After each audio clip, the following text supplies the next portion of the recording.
अल्पसंख्यक आयोग की रिपोर्ट पे खुलासा। 2019 की अल्पसंख्यक मंत्रालय की रिपोर्ट पे खुलासा हुआ है। 6 मंदिरों को बताया वक्फ की संपत्ति। तो वक्फ बोर्ड को लेकर देश में घमासान मचा हुआ है। एक तरफ लोकसभा में वक्फ बोर्ड से जुड़े 2 संशोधन विधेयक पेश किए गए थे, जिसके बाद जेपीसी का गठन किया गया। अब तक जेपीसी की 4 बैठकें हो चुकी हैं। इस दौरान कई मुद्दों पर चर्चा हुई, जिसपे जेपीसी की ओर से वक्फ संशोधन विधेयक पर आम लोगों से सुझाव मांगे गए हैं। उधर वक्फ बोर्ड की जमीन हड़पने वाली राजनीति की पोल भी खुल रही है। वक्फ दिल्ली की 6 मंदिरों पर अपना दावा ठोका है।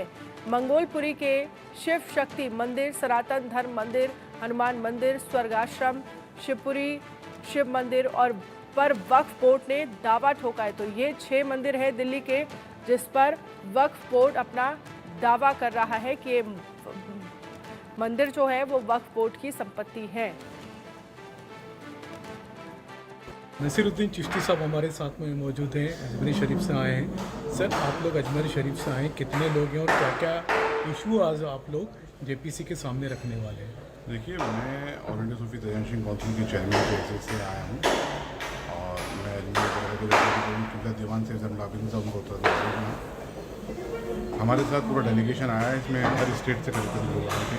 इसमें तेलंगाना से भी हैं, दिल्ली से हैं, यूपी से हैं, गुजरात से हैं। तो हर जगह से हमने एक नुमाइंदा हमारी काउंसिल का बुलाया है, जो दरगाहों के प्रतिनिधि करते हैं, दरगाहों के सज्जादा नशीन हैं। आज हम जॉइंट पार्लियामेंट्री कमेटी के सामने हमारी बात को रखेंगे, हमारे सुझाव भी देंगे कुछ, और जो बिल आया उसको विस्तार से चर्चा करेंगे। क्या दरगाहों को लेकर के भी विवाद है कि ये वक्फ की संपत्ति और इन पर भी कई जगहों पर आप लोग अपने दावे जता रहे हैं? आपको लगता है कि ये आपकी संपत्तियों पर तो सरकारी कब्जा हो रहा है या कोई दूसरे लोग कब्जा कर रहे हैं? ये इस पर अभी टिप्पणी करना उचित नहीं है। जॉइंट पार्लियामेंट्री कमेटी के सामने मैटर है और जॉइंट पार्लियामेंट्री कमेटी के सामने अपनी बात रखेंगे, हमारे सुझाव रखेंगे और सुझाव के बाद में फिर मैं नसीरुद्दीन साहब, जिनका कहना है कि जेपीसी के सामने आज अपनी बातें रखेंगे, क्योंकि देश में जितनी भी दरगाह हैं उनको यही लोग संचालित करते हैं। संजय शर्मा सीनियर एडिटर इस पर ज्यादा जानकारी के लिए हमारे साथ लाइव जुड़ गए हैं। संजय शर्मा, जो 6 मंदिर दिल्ली के बताए जा रहे हैं जिन पर वक्फ बोर्ड अपना दावा कर रहा है, कौन से वो 6 मंदिर हैं और इस दावे का आधार क्या है? देखिए, दिल्ली सरकार के अंडर में आते हैं। दिल्ली वक्फ बोर्ड ने जो अपनी सिफारिश दी थी, दिल्ली वक्फ बोर्ड की एक रिपोर्ट थी जो दिल्ली के अल्पसंख्यक मंत्रालय को मिली थी। 2019 की रिपोर्ट है ये दिल्ली के अल्पसंख्यक मंत्रालय की, जिसमें दावा किया गया है कि दिल्ली के 6 बड़े मंदिर जो हैं वो वक्फ बोर्ड की संपत्ति हैं। तो इसमें 6 मंदिरों के नाम थे जो आपने नाम अभी बताए थे, वो सारे के सारे नाम इसमें मौजूद है।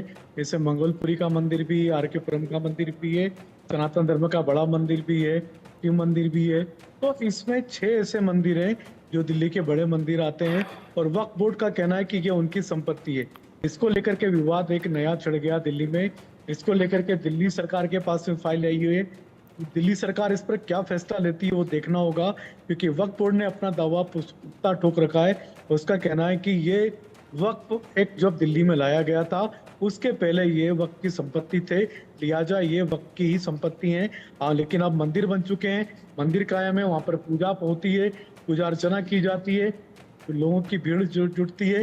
तो अब क्या वापस मंदिर क्या वापस वक्त को दी जा सकते हैं? वक्त की जमीन को सौंपा जा सकता है, वक्फ बोर्ड को सौंपे जा सकते हैं, तो ये देखने वाली बात होगी। लेकिन इन सब के बीच जो दावा किया जा रहा है, वक्फ बिल लगातार को लेकर बैठकों का दौर जारी है। कल भी बैठक हुई, आज भी बैठक हो रही है। क्या कुछ अभी तक सामने निकल कर आया है इन बैठकों से? देखिए, वक्फ बिल पर जो अभी तक जेपीसी की बैठक हुई है उसमें 6 बैठकें हो चुकी हैं और 6 बैठकों का अभी तक का जो निचोड़ है वो यही है कि टकराव जबरदस्त कायम है, जहां पर विपक्ष के जो सदस्य हैं वो किसी भी तरह से सुनने को तैयार नहीं है, वक्फ बिल में अमेंडमेंट को तैयार नहीं है, किसी भी तरह से वक्फ कानून का समर्थन नहीं कर रहे हैं। उनका यही कहना है कि वक्फ बोर्ड की संपत्ति को किसी दूसरे को नहीं सौंपा जा सकता। वक्फ की जो संपत्तियां होती है वो अल्लाह की संपत्ति होती है जिस पर मुसलमानों का हक होता है। तो मुसलमान उस वक्फ की संपत्ति का फैसला करने के लिए दूसरे धर्मों के लोगों को अधिकृत नहीं करेगा। जिस तरह से वक्फ बिल में कहा गया कि डिस्ट्रिक्ट मजिस्ट्रेट को पावर मिलेगी या जिला जज को, जिला कलेक्टर को इसकी पावर मिलेगी, तो जिला कलेक्टर को, डीएम को ये पावर देने को तैयार नहीं है। इसी बात को लेकर के लंबी मशक्कत हो रही है।